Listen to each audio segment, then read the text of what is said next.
Astaghfirullah. Di bulan Muharram adalah bulan di mana Allah Subhanahu wa taala menyelamatkan Nabi Allah Musa dan orang-orang yang beriman dari kekejaman Fir'aun dan orang-orang yang bersamanya. Dan itu diisyaratkan dalam sebuah riwayat ketika Nabi SAW hijrah dari Mekah ke Madinah. Dilihatnya para sahabat melihat orang-orang Yahudi kala itu sedang berpuasa. Maka Nabi SAW mendengar informasi orang-orang Yahudi berpuasa di kota Madinah, ingin tahu puasa apa yang dilakukan orang Yahudi itu. Maka Nabi SAW bertanya kepada mereka, puasa apa yang kalian lakukan ini? Maka mereka mengatakan, kami berpuasa di tanggal 10 bulan Muharram, atau disebut dengan Ashura. Kemudian Nabi SAW menyebutkan atau bertanya soal sebab puasa mereka. Maka mereka menjawab, kenapa kami berpuasa di tanggal 10 Muharram? Karena kami bersyukur Nabi kami, maksudnya Musa alaihi salatu wassalam, diselamatkan di tanggal itu dari kekejaman Fir'aun dan orang-orangnya. Maka dalam riwayat ini menunjukkan bahwa di bulan Muharram ini ada peristiwa besar, penyelamatan Allah Subhanahu wa taala kepada Musa dan orang-orang yang beriman dari kekejaman Fir'aun. Yang kita tahu bahwa Fir'aun ini selama dia hidup memperbudak Bani Israel, melakukan genosida, membunuh anak-anak kecil.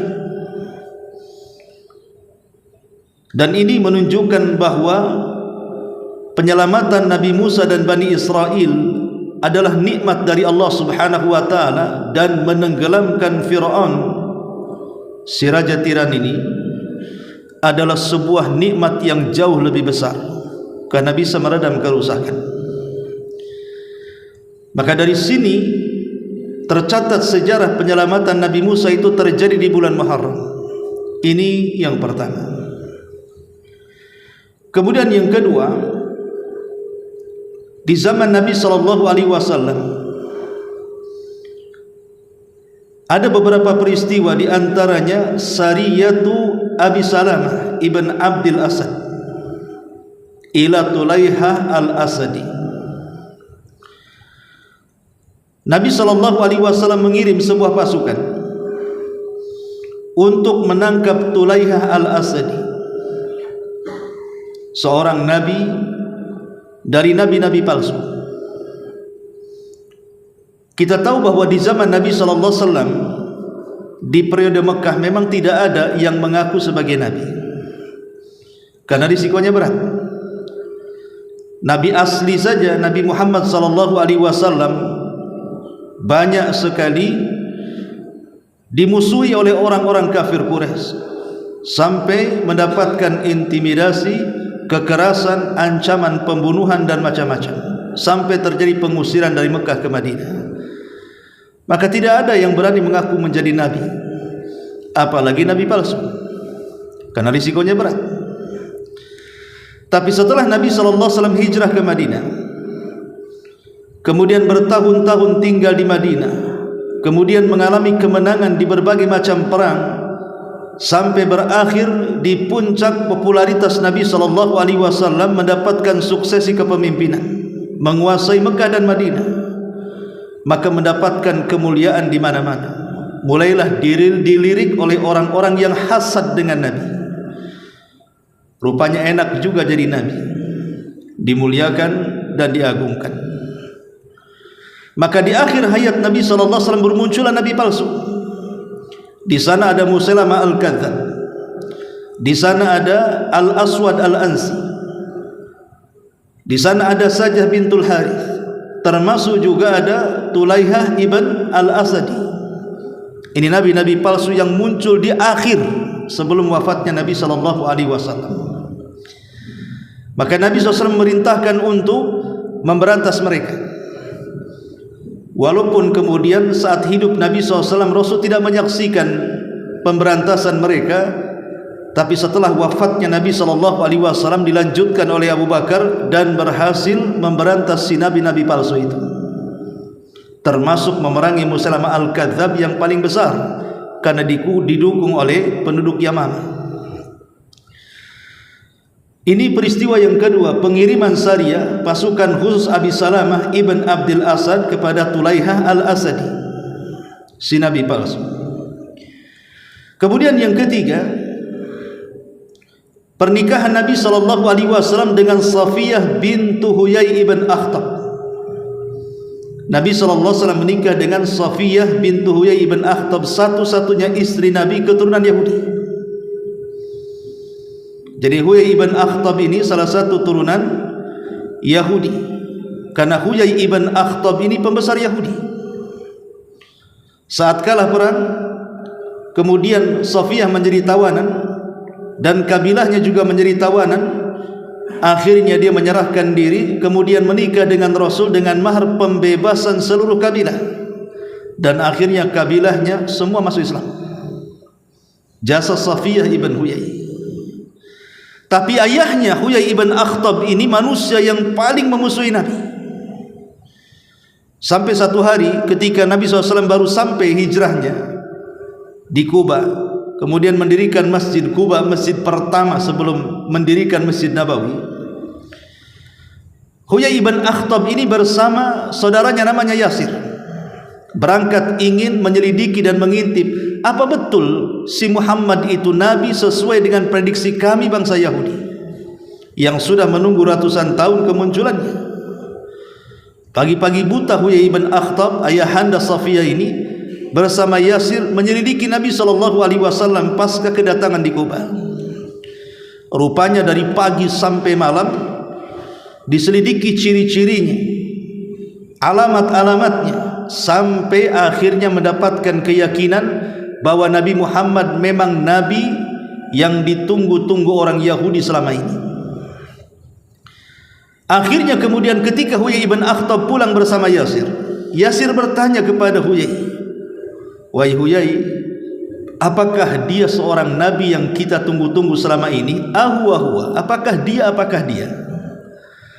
Huyai mengatakan dia. Ciri-cirinya persis, 99% persis dengan yang diprediksi kita. Kata Yasir, kenapa kita tidak mengikutinya? Tapi Huyai ibn Akhtab mengatakan tidak. Kalau kita mengikutinya, maka derajat bangsa Yahudi menjadi rendah. Sebaiknya kita tidak mengikutinya dan kita tetap jadikan dia musuh selama nyawa ada di kandung badan. Bayangkan orang Yahudi sudah tahu kebenaran tapi mengingkarinya. Makanya kemudian dengan pengkhianatan Huyai ibn Akhtab akhirnya dieksekusi setelah melakukan perang Bani Quraidah. Dari sini menunjukkan bahwa ada peristiwa besar di bulan Muharram, justru Rasul akhirnya menikahi putrinya namanya Safiyah bintu Huyai ibn Akhtab ini. Dan itu terjadi pernikahannya di bulan Muharram. Ma'asyiral muslimin yang dimuliakan Allah Azza wa Jalla. Kemudian yang keempat, khurujuhu sallallahu alaihi wasallam ila Khaybar. Berangkatnya Nabi SAW untuk mengepung Khaybar. Kita tahu bahwa Khaybar ini pusat perlindungan terakhir atau benteng terakhir yang dikuasai Yahudi di zaman itu. Nabi SAW memerangi Yahudi Madinah itu sepanjang hidupnya 4 kali. Pertama melawan Bani Qunaiqah, kemudian yang kedua melawan Bani Nadir, kemudian yang ketiga melawan Bani Quraidah, dan terakhir melawan Khaybar. Setelah Khaybar runtuh, maka tidak ada lagi orang Yahudi di Madinah. Bahkan tidak diizinkan orang Yahudi masuk Madinah sejak zaman itu sampai hari ini. Lah peristiwa penyerangan Nabi SAW kepada Khaybar, walaupun sempat kesulitan karena kebiasaan orang Yahudi di zaman itu membuat benteng, dan untuk menghancurkan benteng di zaman itu susah karena tidak mungkin ditembus panah, tombak dan pedang. sehingga menunggu berbulan-bulan supaya runtuh bentengnya. Itu pun karena pertolongan Allah Subhanahu wa taala kepada Nabi sallallahu alaihi wasallam agar Ali bin Abi Thalib menjadi pemimpin untuk penyerangan. Berkali-kali Rasul mengirim pasukan tapi gagal. Tapi kemudian Allah Subhanahu wa taala mewahyukan kepada Rasul agar mencari orang yang memegang bendera, orang yang sangat mencintai Allah dan Rasulnya dan dicintai Allah dan Rasulnya. Maka Rasul mengumpulkan para sahabat dan mengatakan di hadapan pasukan, besok kita akan meruntuhkan benteng Khaybar, tapi syaratnya harus yang megang bendera orang yang mencintai Allah dan Rasulnya dan dicintai Allah dan Rasulnya. Kupastikan perang ini menang. Semua para sahabat menginginkan memegang bendera itu, sampai Umar bin Khattab yang tidak ingin kepemimpinan dalam perang, karena besar tanggung jawabnya pun ingin menjadi pemimpin dalam perang Khaybar. Kenapa? Karena Rasul sudah memprediksi akan terjadi kemenangan, dan dia dianggap mencintai Allah dan Rasulnya dan dicintai Allah dan Rasulnya, sehingga semua para sahabat ingin memegang bendera itu. Tapi Nabi SAW tiba-tiba mengatakan, Aina Ali? Di mana Ali? Kok saya tidak melihatnya? Maka sahabat mengatakan, Ali sedang sakit matanya, dia tidak sanggup melihat. Kata Rasul, datangkan Ali kemari. Akhirnya kemudian mereka pun mendatangkan Ali, maka Rasul meludahi dua mata Ali seketika sembuh. Dan itu mukjizat di mana ludah Rasul menjadi obat untuk penyembuh mata. Maka keesokan harinya Rasul menyerahkan bendera itu. Kemudian Rasul menasihati kepada Ali, ya Ali, sesampainya kau depan gerbang Yahudi, jangan kau serang, ajak dulu mereka ke dalam Islam. Kalau tidak mau, suruh bayar upeti. Kalau tidak mau, kau serbu mereka, hancurkan mereka. Maka Ali mengikuti nasihat Rasul, tapi orang Yahudi dagil tidak mau masuk Islam, tidak mau juga bayar upeti. Akhirnya Khaybar runtuh di tangan Ali radhiyallahu anhu. Lah, peristiwa penyerangan Khaybar itu terjadi di bulan Muharram.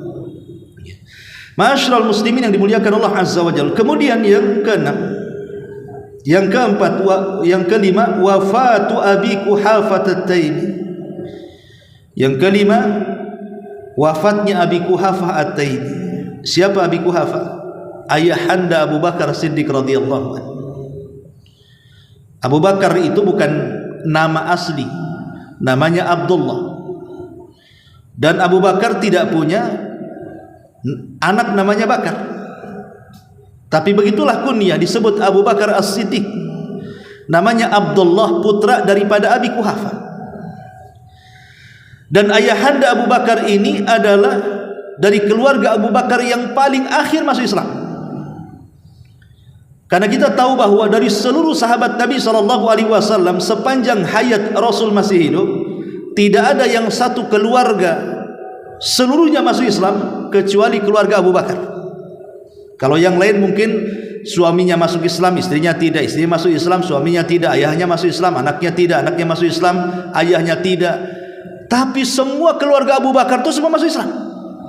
Dan itu keistimewaan Abu Bakar Siddiq radhiyallahu anhu. Walaupun ada yang dahuluan, ada yang belakangan, lah yang paling belakang dari keluarga Abu Bakar masuk Islam adalah ayahnya, Abi Quhafah. Itu terjadi setelah Fathu Mekah. Setelah terjadi Fathu Mekah, ayahanda Abu Bakar kan sudah buta, sudah tua, sudah berubat. Maka kemudian Rasul merintahkan Abu Bakar untuk menyemir rambutnya agar kelihatan muda. Tapi kata Rasul SAW, hindari warna hitam. Silahkan semir, terserah warna apa saja, tapi jangan warna hitam. Dari sini ulama fikih mengatakan haram hukumnya menyemir rambut itu dengan warna hitam. Boleh dengan warna yang lain, tapi jangan warna hitam. Maka akhirnya kemudian Abu Bakar pun menyemir rambut ayahnya dengan warna selain warna hitam. Kemudian menuntun karena dia buta menghadap Nabi SAW, hendak membaiat dan masuk Islam. Kemudian setelah berhadapan dengan Nabi SAW, Rasul memegang kedua tangannya Abu Quhafah, dan Abu Quhafah sangat senang. Kemudian dia melafalkan dua kalimat syahadat, tanda dia masuk Islam. Saat ayahnya masuk Islam, Abu Bakar menangis dan menatap wajah Nabi SAW, teringat dengan pamannya Nabi. yang sangat dicintai Nabi SAW, Abu Talib, mati dalam keadaan kafir. Kata Abu Bakar dalam hatinya, kalau seandainya Abu Talib itu masuk Islam, yang merupakan ayah angkat Rasul, tentu dia akan bahagia sebahagia aku hari ini melihat ayahku masuk Islam. Kemudian dia mengatakan, seandainya tangan yang menjabat tangan hari ini bukan ayah, tapi Abu Talib paman Nabi SAW, tentu kebahagiaanku lebih besar dibandingkan keislaman ayahku. Kenapa Abu Bakar sampai bicara seperti itu? Karena dia ingin membagi kebahagiaan hari itu bersama Nabi SAW, sehingga dia mengucapkan kalimat itu. Lah peristiwa wafatnya Abi Quhafa ayahanda Nabi SAW itu terjadi di bulan Muharram tahun ke-14 Hijriah. Ini juga peristiwa yang terjadi di bulan Muharram yang kelima. Kemudian yang keenam, wafatnya Maria Al-Qibtiyah Ummi Ibrahim ibni Rasulullah SAW. Meninggalnya Maria Qibtiyah, salah satu budak Nabi SAW sekaligus ibu dari putra Nabi SAW Ibrahim. Kita tahu bahwa ketika Nabi SAW salah satu dakwahnya mengirim risalah surat-surat ke raja-raja untuk mengajak masuk Islam. Di antaranya Rasul mengirim surat kepada Najasyi, dan akhirnya Najasyi pun masuk Islam. Kerajaan Ethiopia, rajanya masuk Islam tapi rakyatnya Nasrani. Kemudian Nabi SAW mengirim ke Raja Persia Kisra, tapi suratnya malah dirobek, dan Rasul mendoakan buruk kepada Persia dan mengatakan, karena dia sudah merobek suratku, kudoakan semoga Allah merobek kerajaannya. Dan sejak itu Persia tidak akan bangkit sampai hari ini, bahkan sampai kiamat dibangkitkan. Kemudian Rasul mengirim ke Raja Kaisar, Raja Romawi. Raja Romawi tidak masuk Islam, tapi menghormati surat itu dan menyimpan baik-baik. Makanya Romawi akan senantiasa ada sampai hari ini, bahkan sampai kiamat. Dan yang terakhir Rasul mengirim surat kepada Muqawqis, Raja Mesir di zaman itu, yang beragama Nasrani. Memang Muqawqis tidak masuk Islam, tapi dia mengirim hadiah, satu dokter dan dua budak wanita. Yang pertama namanya Maria Al-Qibtiyah dan yang kedua Sirin, dikirim untuk dihadiahkan kepada Nabi SAW.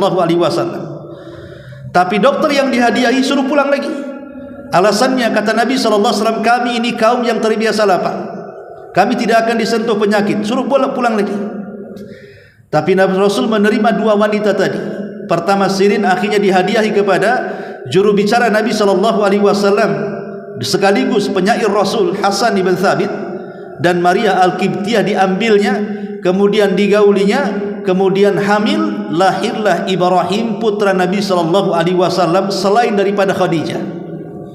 Dan itu peristiwanya setelah Rasul SAW mendekati ajalnya. Artinya sudah tua baru punya anak laki-laki. Tentu di zaman jahiliyah sebelum kedatangan Rasul, punya anak laki-laki itu seolah-olah mendapatkan emas satu gunung. Dan kalau lahir anak perempuan seolah-olah dapat kesialan, sehingga di antara mereka ada yang membunuh dan mengubur hidup-hidup. Rasul tentu bangga dengan kelahiran Ibrahim, apalagi dua putra dari Khadijah meninggal di waktu bayi ketika berada di Mekah, Qasim dan Abdullah. Tiba-tiba di akhir hayatnya punya anak laki-laki Ibrahim. Tapi rupanya Allah Subhanahu wa taala tidak menghendaki putra-putra Nabi SAW hidup sampai dewasa. Baru berusia setahun 8 bulan Ibrahim jatuh sakit, dan sakitnya membawa kepada kematian. Saat Rasulullah SAW memegang Ibrahim dalam liang lahatnya, Rasul menangis. Dan tangisan Nabi SAW terus berlanjut sampai 3 hari. Sampai akhirnya Abdurrahman ibn Auf mengingatkan Nabi SAW dan mengatakan, ya Rasul, bukankah kau melarang menangis karena kematian? Yang dimaksud Abdurrahman ibn Auf adalah meratap. Tetapi Nabi SAW mengatakan, ya Abdurrahman, ini bukan ratapan, ini adalah tangisan rahmat. Wajar orang tua sedih ketika anaknya meninggal, apalagi anak satu-satunya laki-laki yang terakhir. Maka Rasul mengatakan di hadapan Abdurrahman, ya Abdurrahman, innal aina la tadma wa innal qalba la tahzan wa inna bi firakika ya Ibrahim la mahzunun wa ma naqulu illa ma yarda rabbuna. Wahai Abdurrahman, Yang namanya kedua mata ini bisa mencucurkan air mata, yang namanya hati bisa bersedih. Dan perpisahanku dengan Ibrahim menyesakkan dada, tapi aku tidak pernah mengucapkan sesuatu kecuali yang membuat Allah Subhanahu wa taala redha. Ini adalah air mata rahmat wahai Abdurrahman, bukan ratapan. Artinya Rasul merasa tertekan dan sedih dengan kematian Ibrahim sampai menangis 3 hari. Wajar sekali lagi, karena yang namanya anak adalah si buah hati, penerus sejarah, penerus cerita, dan kebanggaan orang tua, penyejuk mata. Sehingga wajar kalau Nabi SAW sedih dengan kematiannya. Dan peristiwa wafatnya ibunda daripada Ibrahim, Maria Qibtiyah, itu terjadi di bulan Muharram, tepat di tahun 16 Hijriah. Ma'asyiral muslimin yang dimuliakan Allah Azza wa Jalla. Kemudian peristiwa yang ke-6, wafatnya Husain ibnu Ali radhiyallahu anhu. Nabi SAW dari semua anak-anaknya yang meneruskan keturunannya hanya dari Fatimah. Kita tahu Zainab memang punya anak, tetapi meninggal dunia yang laki-laki. Yang perempuan sempat jadi besar namanya Umamah, tetapi tidak memiliki keturunan. Kemudian Ummu Kulsum juga sama, anaknya meninggal dunia. Kemudian Zainab Ruqayyah juga sama, meninggal dunia. Kecuali Fatimah. Fatimah ini berhasil membesarkan putra-putranya dan putri-putrinya. Dari Fatimah lahir 4 orang. Pertama Hasan, kemudian Husain, kemudian Muhsin, kemudian Fatimah. Nah ini Ummu Kulsum, Ummu Kulsum, Hasan, Husain, Muhsin, dan Ummu Kulsum. Ini putra dan putri dari Fatimah radhiyallahu anha, bintu Rasulullah sallallahu alaihi wasallam. Tapi Muhsin kemudian meninggal, sehingga cucu Rasul laki-laki cuma Hasan dan Husain. Ada yang mengatakan Hasan meninggal karena diracun, ada yang mengatakan tidak diracun, dia meninggal ya sakit biasa, orang sakit kemudian meninggal. Tapi kisahnya Husain ini berbeda. Kita tahu bahwa kekuasaan Khulafaur Rasyidin itu dimulai daripada Abu Bakar 2 tahun. Kemudian Abu Bakar mangkat, diganti Umar. Kemudian Umar mangkat, diganti Utsman. Kemudian Utsman mangkat, diganti Ali. Kemudian Ali mangkat, diganti Hasan. Tapi sayang cuma 6 bulan. Kenapa 6 bulan? Hanya menggenapkan nubuah Nabi, karena Rasul mengatakan Khulafaur Rasyidin itu hanya 30 tahun saja. Lah 30 tahun itu dari kekuasaan Abu Bakar sampai kekuasaan Hasan, kemudian mencopot dirinya menjadi penguasa, genap menjadi 30 tahun, persis seperti sabda Nabi. Kenapa kemudian Hasan mengundurkan diri setelah 6 bulan berkuasa? Karena saat ayahnya berkuasa terjadi perang besar antar kaum muslimin, karena sebab terbunuhnya Utsman oleh orang-orang Sabaiyah. Makanya kemudian Muawiyah bin Abi Sufyan ketika itu, yang merupakan kerabat daripada Utsman bin Affan, tidak terima dengan terbunuhnya Utsman, meminta pertanggungjawaban Ali untuk menangkap para pembunuh. Tapi Ali tidak siap, karena di belakang para pembunuh ada kabilah besar. Kalau seandainya menangkap mereka sama dengan memicu perang besar di zaman itu. Maka Ali tidak setuju. Ketidaksetujuan Ali ini memicu peperangan antar saudara. Maka terjadilah perang besar antara kubu Muawiyah yang ada di Syam dengan kubu Ali yang ada di Madinah. Sampai ceritanya Ali itu hanya perang dengan perang. Jadi kalau kita membahas biografi siapa Ali bin Abi Thalib radhiyallahu anhu, itu isinya penuh dengan peperangan. Bahkan Ali juga terakhir dibunuh oleh seorang Khawarij namanya Abdurrahman ibn Mulzam. Ditusuk ketika sholat subuh. Ketika berangkat sholat subuh ditusuk, meninggal. Akhirnya Hasan ini, putra Ali radhiyallahu anhu ini, tidak mau ketika dia berkuasa dua kelompok ini berperang, sehingga akhirnya dia menyerahkan kekuasaan ayahnya kepada Muawiyah yang ada di Syam. Dari sini bergeser dari Khulafaur Rasyidin menjadi kerajaan. Sudah tidak ada lagi Khulafaur Rasyidin cuma 30 tahun saja. Setelah itu beralih kepada kerajaan. Dan raja pertama dalam Islam adalah Muawiyah bin Abi Sufyan. Berdirilah yang disebut dengan Daulah Umayyah. Nanti Daulah Umayyah ini roboh, kemudian naik Daulah Abbasiyah. Kemudian Daulah Abbasiyah ini roboh sampai yang terakhir kepada Turki Utsmani. Tapi sayang Perang Dunia Pertama menghancurkan kerajaan ini dan mempetak-petak Timur Tengah sampai hari ini. Tapi yang ingin saya jelaskan bahwa ketika Hasan ibn Ali radhiyallahu anhu menyerahkan kekuasaannya kepada Muawiyah, kemudian Muawiyah menjadi raja, kemudian Muawiyah meninggal dunia, diserahkan kepada putranya tahtanya namanya Yazid bin Muawiyah, lah banyak orang yang tidak setuju. Ketika itu Hasan sudah meninggal, Husain masih hidup. Husain ingin memberontak. Bagaimana Muawiyah menyerahkan kekuasaan kepada putranya, sementara orang yang paling baik di antara mereka masih ada, seperti Ibnu Umar, Anas bin Malik, dan banyak lagi para sahabat. Kenapa diserahkan kepada putranya? Ini politik namanya. Akhirnya kemudian Husain ini ingin memberontak. Datanglah kemudian orang-orang Kufah mengirim surat kepada Husain yang ada di Madinah bahwa mereka siap untuk mendukung Husain. Datanglah ke Kufah, kita berontak. Akhirnya kemudian Husain pun berangkat dari Madinah menuju Kufah. Para sahabat yang masih hidup kala itu menasihati Husain agar jangan berangkat ke Kufah. Kenapa? Karena orang-orang Kufah itu mereka para pengkhianat. Nanti kau ditipu. Tapi entah kenapa, mungkin sudah takdir Allah Subhanahu wa taala. Walaupun sebagian para sahabat menyarankan kalau ingin berkuasa wahai Husain, datang aja ke Yaman. Karena Yaman itu pendukung berat ayahmu. Kau akan berkuasa di sana. Tapi tidak didengar, malah kemudian dia membawa seluruh keluarganya, sekitar 70 orang. Ya, 30 orang pasukan kecil penjaga, lebihnya keluarga, istrinya, selirnya, anak-anaknya, bahkan keluarga Hasan pun dibawa. Rupanya Yazid bin Muawiyah ini punya siasat. Dia kirim Ubaidillah ibn Ziyad untuk mengawasi. Tapi Ubaidillah ibn Ziyad ini tidak mendengar ucapan Yazid, disuruh mengawasi, malah kemudian melakukan pembantaian. Maka persis ketika pasukan atau ketika Husain berada di Karbala, Husain sempat berhenti di tanah Karbala itu, di Irak sana. Kemudian Husain bertanya kepada orang-orang di sekitarnya, ini apa ini? Maka orang-orang mengatakan Karbala. Kata Husain, karbun wabala. Pasti di sini akan terjadi sebuah peristiwa besar, katanya. Betul. Tiba-tiba Ubaidillah mengirim pasukan kemudian mengepung Husain yang hanya berjumlah 70 orang, sementara pasukan yang mengepung 5.000 orang.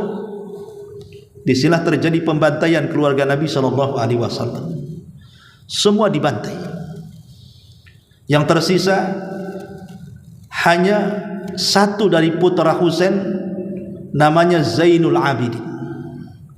Zainul Abidin atau namanya Ali ibn Husain ibn Ali ibn Abi Thalib. Inilah satu-satunya keturunan Husain yang hidup, karena saat peperangan Karbala itu dia sakit. Kemudian diselamatkan oleh Zainab bibinya sehingga dia hidup. Makanya semua keturunan Husain yang hidup hari ini di belahan dunia, maka harus melewati jalur Ali ibn Husain ibn Ali atau dikenal dengan Zainul Abidin. Dan dari Hasan hanya tersisa 2 saja, 2 orang keturunan Hasan. Jadi dari keturunan Nabi SAW, kalau sekarang ada orang ngaku keturunan Nabi, harus melewati 3 jalur ini, 2 putra Hasan dan 1 putra Husain, baru anda boleh mengaku keturunan Nabi. Karena di zaman sekarang ada jual beli nasab masalahnya. Kalau ingin nasabnya disambungkan kepada Rasul, harus bayar, membeli. Ada juga yang seperti itu, naudzubillah.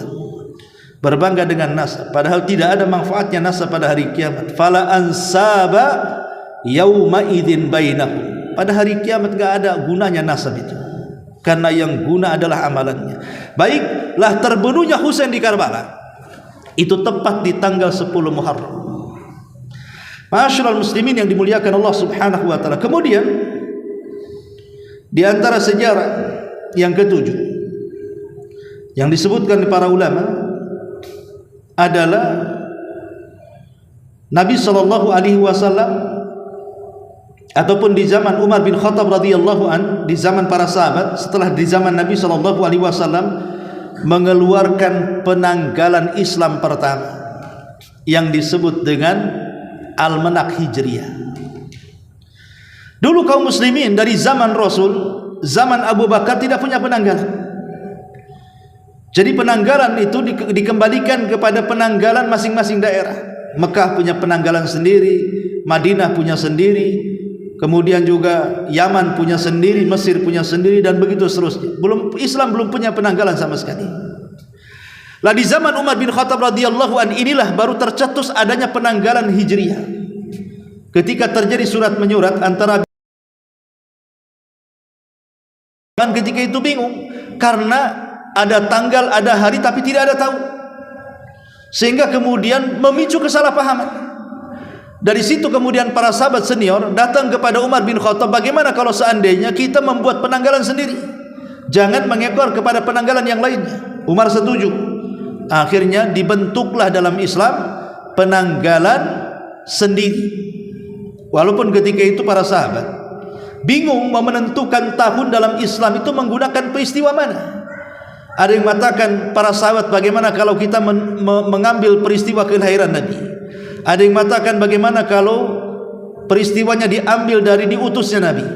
Macam-macam pokoknya ide para sahabat, sampai akhirnya Utsman bin Affan dan beberapa para sahabat lainnya mengatakan bagaimana kalau kita mengambil dari hijrah Nabi. Tiba-tiba Umar setuju. Maka sejak itulah penanggalan Hijriyah terjadi.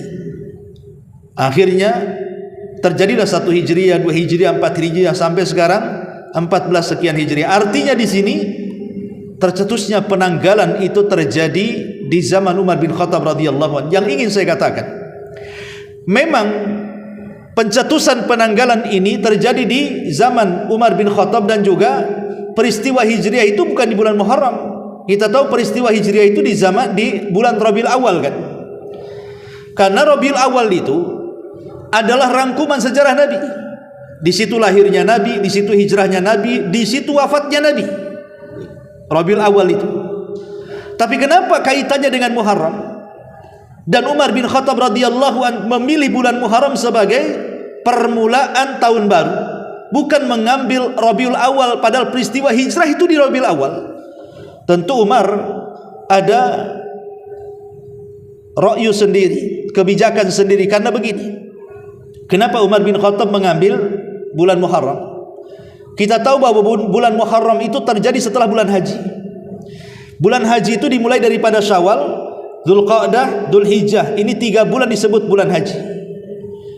Lah setelah bulan haji disebut Muharram. Umar bin Khattab radhiyallahu an ingin memberitahu bahwa Islam punya penanggalan ke seantero daerah-daerah Islam yang sudah jauh nun di sana. Di zaman itu tidak ada alat komunikasi.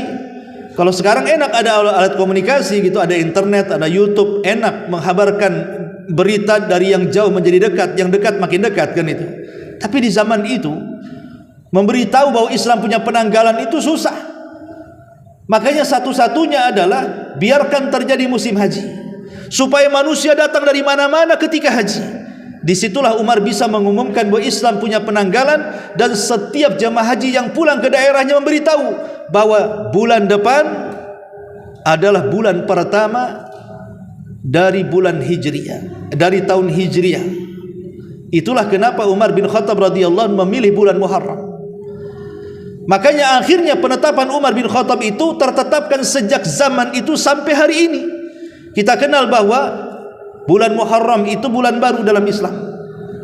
Bulan baru dalam Islam, dan bulan Dzulhijjah yang sekarang kita berada di dalamnya itu adalah akhir daripada bulan-bulan dalam tahun-tahun Islam, dan bulan Muharram adalah permulaan tahun baru di dalam hijrah Nabi sallallahu alaihi wasallam atau Hijriyah. Lah peristiwa pembuatan almanak dan penanggalan itu terjadi di bulan Muharram. Ma'asyiral muslimin yang dimuliakan Allah Subhanahu wa taala. Dan banyak lagi peristiwa. Baik. Karena bulan Muharram ini adalah permulaan bulan. Lalu apa yang harus kita lakukan? Pertama, tunggu pengumuman pemerintah. Kapan 1 Muharram? Kalau seandainya 1 Muharram itu tanggal 29 Dzulhijjah terlihat hilal, berarti 1 Muharram itu tanggal 30. Tapi kalau tanggal 29 tidak terlihat hilal, berarti Dzulhijjah digenapkan 30, baru setelahnya tanggal 1 Muharram. Lalu apa yang harus kita lakukan? Pertama, kalau kita melihat hilal, maka diperintahkan kita untuk berdoa. Apa doa yang diajarkan Nabi SAW dalam sebuah hadis?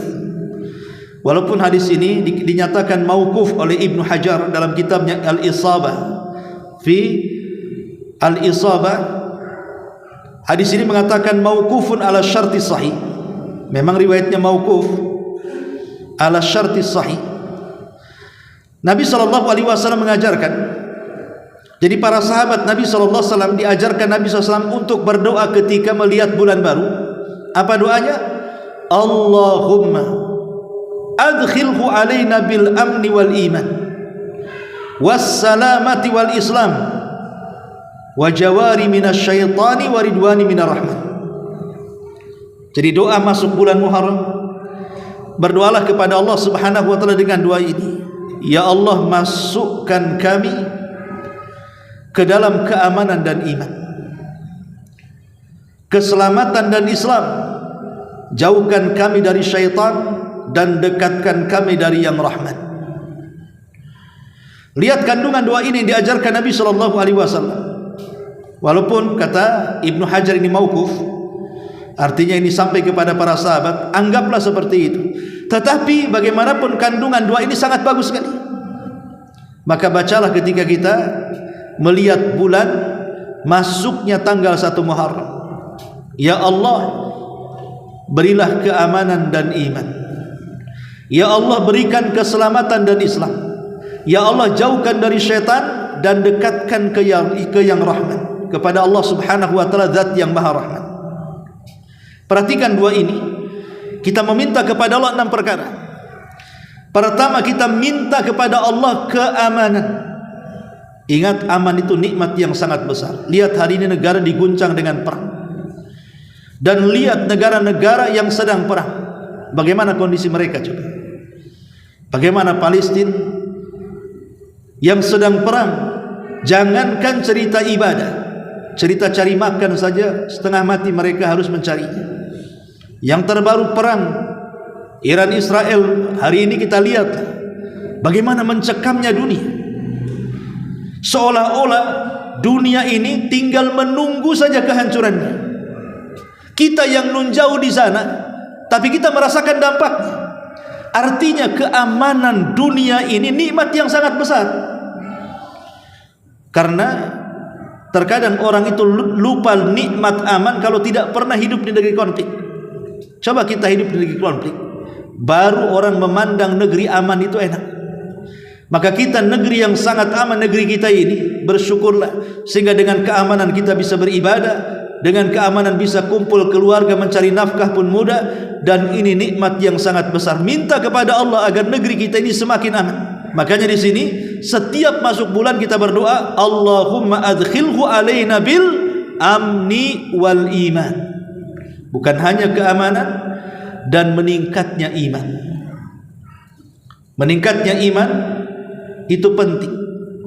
Karena dengan meningkatnya iman berarti mendekatkan diri kepada Allah Subhanahu wa taala lebih mudah. Tapi lemahnya iman itu mendekatkan kepada kemaksiatan lebih mudah. Kemudian juga wal Islam, wassalamati wal Islam. Minta kepada Allah yang ketiga, keselamatan. Karena bagaimanapun selamat dari penyakit, selamat dari kefakiran, selamat dari hasad, selamat dari sihir, selamat dari penyakit atau hal-hal yang menyakitkan, itu enak. Hidup selamat dari segala hal tadi itu nyaman. Lihat orang sakit, nggak pernah nyaman hidupnya. Tapi kalau kita selamat dari penyakit, senang rasanya. Selamat dari kefakiran, lihat orang kefakir itu susah, sebagai mereka harus minta-minta di jalan.